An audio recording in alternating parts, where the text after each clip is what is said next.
tema es sumamente importante. Todos los derechos humanos son universales, todos los derechos humanos son iguales, interrelacionados e interdependientes. Pero algunos derechos humanos sirven para facilitar otros derechos.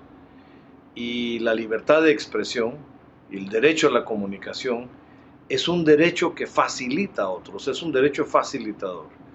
Porque con el derecho a la comunicación, que implica dos dimensiones, el de tener acceso a la información y el de poder diseminar y difundir ideas y opiniones e información. Este derecho permite la participación ciudadana con decisiones informadas, obtener información para decidir a título personal o a nivel social, permite la participación sugiriendo políticas públicas o criticando políticas públicas, puede denunciar violaciones de derechos humanos y demandar el respeto por los derechos humanos. Pero también implica el acceso a la información pública, la transparencia, especialmente información de violaciones de derechos humanos, y esto implica el poder exigir el respeto de estos derechos y exigir la democracia. A mí me parece en general que la libertad de expresión es de los derechos fundamentales para toda la red de derechos humanos, pero especialmente para la democracia.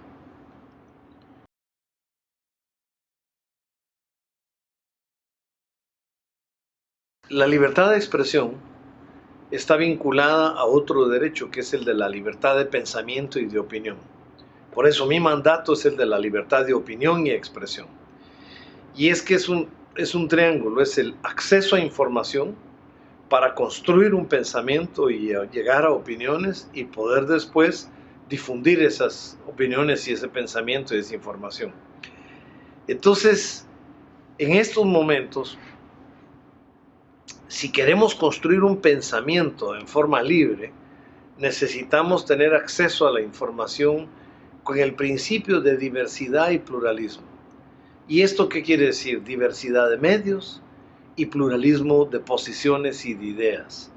La diversidad de medios quiere decir que yo puedo buscar un medio escrito, radio, televisión o internet.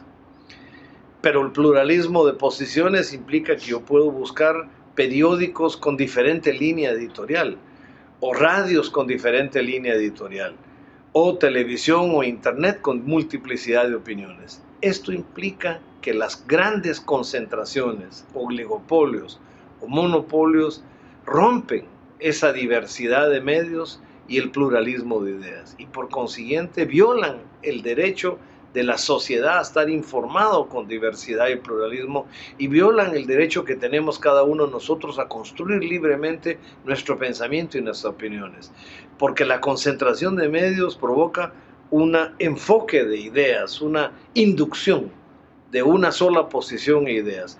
En muchos países del mundo, quien tiene un periódico, por ejemplo, no puede tener en el mismo distrito una televisión o una radio, para tener diversidad.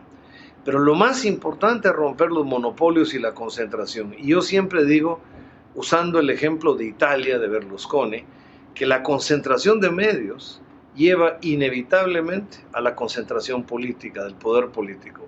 Y eso es también un atentado contra la democracia.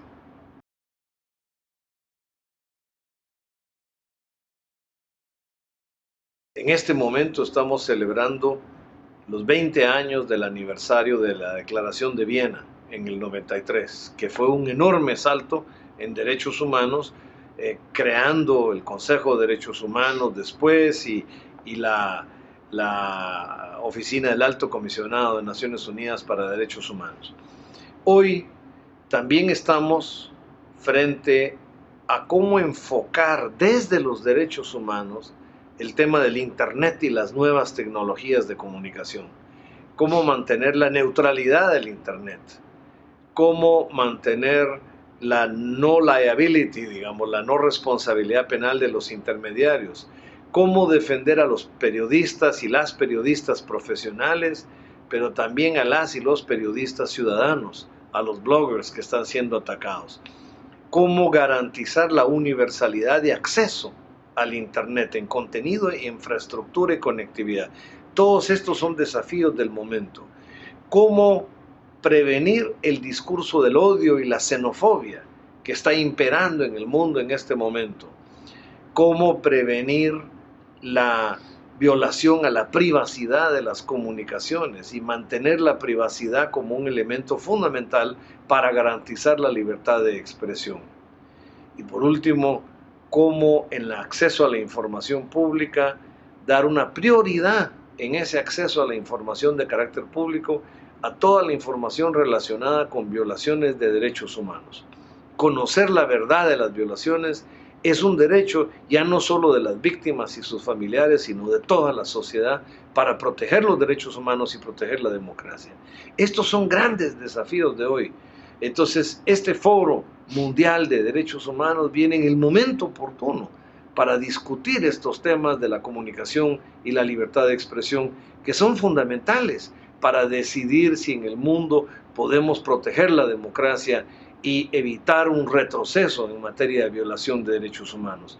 Yo siempre digo que la democracia se mide por el respeto a los derechos humanos.